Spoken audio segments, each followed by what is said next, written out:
அனைவருக்கும் வணக்கம். வாசகர்களால் நான், வாசகர்களுக்காக நான்.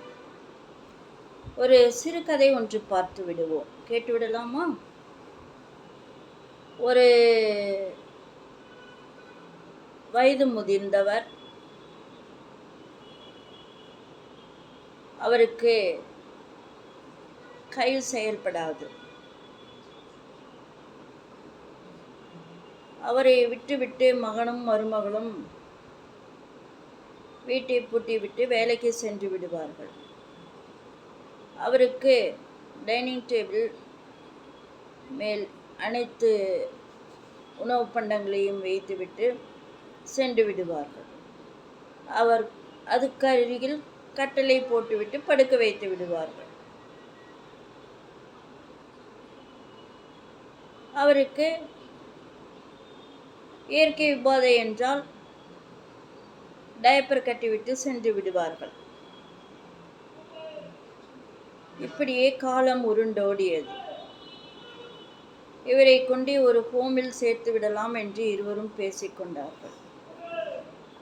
அவர், நான் ஹோமில் இருந்தால் உங்கள் 2 பேருக்கும் கேவலம், நான் இங்கேயே இருந்து விடுகிறேன் என்று சொல்கின்றார்.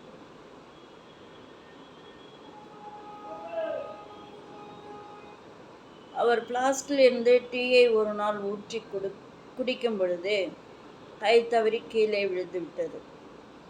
டீ கொட்டி விட்டது. அதை துடைப்பதற்கு கீழே குனியும் பொழுது விழுந்து விட்டார். முதுகெலும்பு ஒடிந்து விட்டது. மிகவும் சிரமமாகிவிட்டது. மருமகள் விடுமுறை பல மாதங்கள் எடுத்துக்கொண்டு அவரை பாதுகாப்பது சிரமம்தான். என்ன செய்வது? கொண்டே ஹோமில் விட்டு விட்டார்கள்.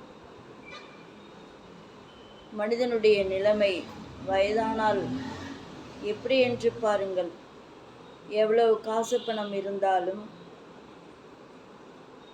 எவ்வளவு பெரிய உயர் அதிகாரியாக இருந்தாலும், எவ்வளவு உறவுகள் இருந்தாலும், எத்தனை பெற்ற குழந்தைகள் இருந்தாலும், எவ்வளவு நண்பர்கள் இருந்தாலும், அந்த வயது என்று ஒன்று மேலேறிவிட்டால் மனிதனுக்கு எவ்வளோ சிரமம் என்று பாருங்கள். அனைவருக்கும் இதே நிலைமைதான். யாரும் அதை சிந்தித்து பார்ப்பதில்லை. தங்களிடமிருந்து விடைபெற்றுக் கொள்வது வி.எஸ். ரோமா, கோயம்புத்தூர்.